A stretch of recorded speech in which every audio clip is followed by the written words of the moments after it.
itself is a word. The word is interesting because it's a word that comes from a pagan. Hollywood is the holy wood, and it was the wood that the magical wands were made out of in the pagan sorcery, magic.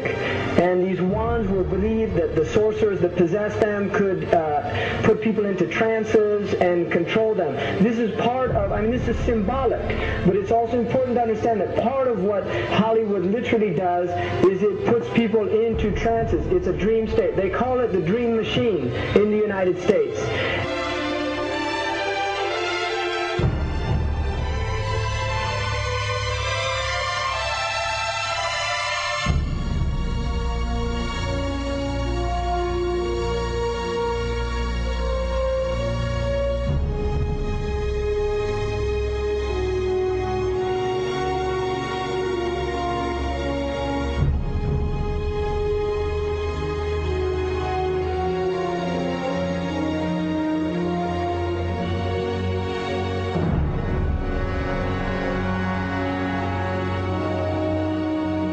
Creates fantasies for people. It puts people into these things. Now, one of the things is interesting that in the part of what's done in movie theaters, in darkened rooms where people watch television, is literally a trance state that occurs. So what's called suspended state of disbelief. You enter into a state, you suspend your disbelief and enter into a state whereby you begin to believe what you internally realize is imagination.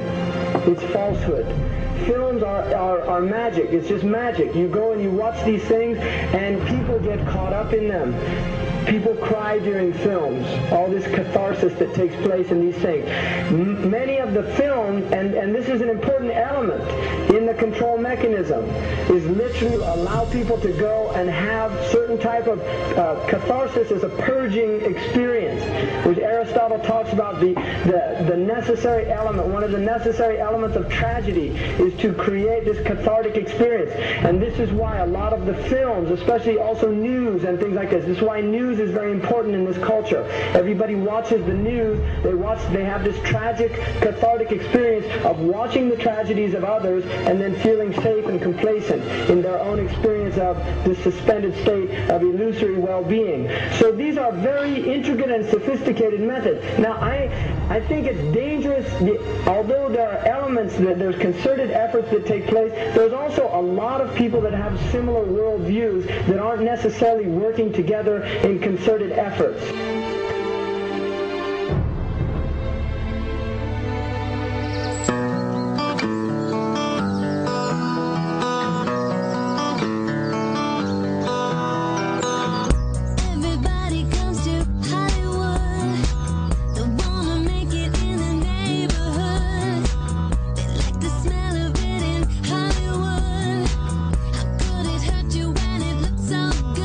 Shine your light now.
supposed to be up here.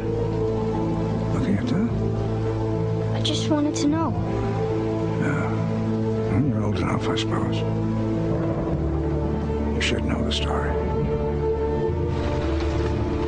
Okay, here we go.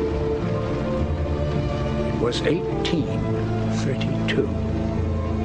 On a night much like this.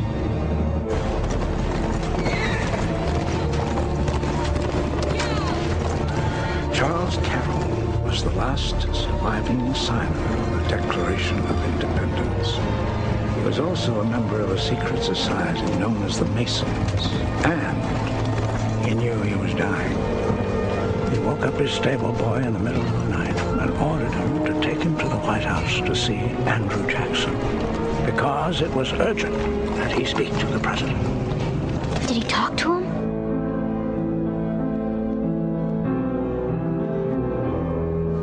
No, he never got the chance.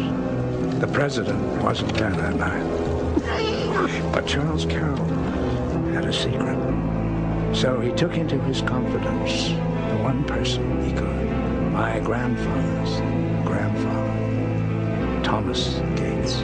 What was the secret? A treasure. A treasure beyond all imagining.